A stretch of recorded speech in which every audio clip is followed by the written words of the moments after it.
میں وہ حقائق بھی آپ کے سامنے رکھوں گا اور آپ کو یہ بھی بتاؤں گا کہ پاکستان کا موجودہ لاک ڈاؤن کب تک چلے گا، کتنے پاکستانی کرونا سے متاثر ہو سکتے ہیں اور لاک ڈاؤن کے نتائج کیا نکلیں گے۔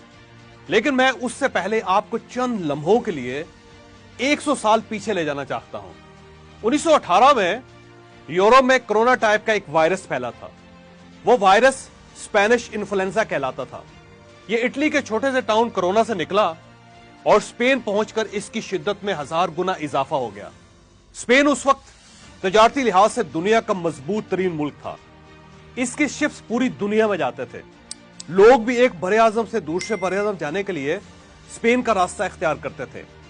پہلی جنگ عظیم بھی چل رہی تھی اور فوجیں بھی ایک جگہ سے دوسری جگہ آ جا رہی تھی۔ چنانچہ فلو کا وائرس ایک شہر سے دوسرے شہر، ایک ملک سے دوسرے ملک اور ایک بر اعظم سے دوسرے بر اعظم پہنچ گیا اور اس نے پوری دنیا میں تباہی پھیلا دی۔ دنیا اس وقت اسی کنڈیشن کا شکار تھی جس سے ہم آج گزر رہے ہیں۔ لوگ لوگوں کے سائے سے بھی گھبراتے تھے، گلیوں میں لاشیں پڑی تھیں اور کوئی انہیں اٹھانے کے لیے تیار نہیں تھا۔ خوراک اور صاف پانی کا بحران بھی پیدا ہو چکا تھا۔ سیوریج ابل ابل کر ملکاؤں اور بادشاہوں کے بیڈ رومز تک پہنچ گئے تھے۔ برطانیہ میں لندن کے سیوریج کا پانی ان کے پارلیمنٹ ہاؤس تک آ گیا تھا۔ ہاؤس آف کامنز کے ارکان گھر سے جوتوں کا ایک فالتو جوڑا لے کر پارلیمنٹ جاتے تھے۔ امریکہ کی حالت سب سے بری تھی۔ ملک میں اس وقت ریاستوں اور شہروں کو جوڑنے کے لیے کوئی ہائی وے نہیں تھی۔ سول ایویشن ابھی کمرشل نہیں ہوئی تھی، لہذا ہوائی جہازوں کے ذریعے بھی ملک پوری طرح نہیں جڑا تھا۔ صرف ریلوے ٹریک تھے، لیکن ٹرین کی سپیڈ اس وقت صرف 40 کلومیٹر فی گھنٹہ تھی اور میڈیکل سائنس نے بھی اس وقت تک ترقی نہیں کی تھی۔ چنانچہ امریکہ اپنی تاریخ کے بدترین دور میں داخل ہو چکا تھا۔ امریکہ میں اسپینش فلو سے 6,75,000 لوگ مر گئے۔ ملک بند ہونے کی وجہ سے ریسیشن آیا اور امریکہ تقریباً دیوالیہ ہو گیا۔ آپ کو شاید یہ جان کر حیرت ہوگی، اسپینش فلو کی وجہ سے امریکہ میں اوپر نیچے 4 بڑے ریسیشن آئے۔ پہلا ریسیشن 1918 اور 1919 کے درمیان آیا اور ملک سے کرنسی نوٹ ختم ہو گئے۔ دوسرا 1920 اور 1921 کے درمیان آیا، ملک سے خوراک ختم ہو گئی، لوگ 1 کلو آلو کے لیے نوٹوں کا بیگ لے کر بازار جاتے تھے۔ تیسرا ریسیشن 1923 اور 1924 کے درمیان آیا، اس میں تجارت اور اسٹاک ایکسچینج دونوں صفر ہو گئی، بازار، منڈیاں اور کارخانے بند ہو گئے۔ اور آخری ریسیشن 1926 اور 1927 کے درمیان آیا۔ اس ریسیشن نے امریکہ کو بھکاری بنا دیا اور امریکہ دنیا سے امداد کی اپیل کرنے پر مجبور ہو گیا۔ یہ صورتحال 1933 تک جاری رہی۔ 1933 میں فرینکلن روزویلٹ امریکہ کا صدر بنا اور اس نے ملک میں کنسٹرکشن کے میگا پروجیکٹ شروع کر دیے۔ پورے امریکہ کو جوڑنے کے لیے 45,000 کلومیٹر لمبی ہائی ویز شروع کی، دنیا کے سب سے بڑے ڈیمز اور ہائی رائز بلڈنگ شروع کی، میٹروز اور ریلوے ٹریک شروع کروائے اور سول ایویشن یعنی ہوائی سفر کو انڈسٹری کا درجہ دیا، اور یوں امریکہ کرائسس سے باہر آنے لگا۔ روزویلٹ امریکہ کا واحد صدر ہے جسے 4 بار صدر بنایا گیا تھا۔ یہ 1933 سے 1945 تک صدر رہا۔ اسے جدید امریکہ کا فادر آف دا نیشن بھی کہا جاتا ہے۔ لہذا آپ دیکھ لیجئے، امریکہ کو اسپینش فلو سے باہر آنے میں 20 سال لگ گئے تھے اور یہ بھی روزویلٹ کی مہربانی تھی۔ ہم اب ایک اور کہانی کی طرف آتے ہیں۔ اسپینش فلو کے دوران کیلیفورنیا امریکہ کی واحد ریاست تھی جس نے ورلڈ آفٹر فلو پر کام شروع کیا تھا۔ کیلیفورنیا میں اس دور میں فارماسیوٹیکل کمپنیاں بنی، ریاستی حکومت نے تجارتی پالیسی بنائی اور ملک بھر کے سرمایہ کاروں کو مفت زمینیں دینا شروع کر دیں۔ پوری دنیا کے ہنرمندوں کو دعوت دی کہ آپ کیلیفورنیا آ جائیں اور انہیں بے شمار مفت سہولتیں دینا شروع کر دیں۔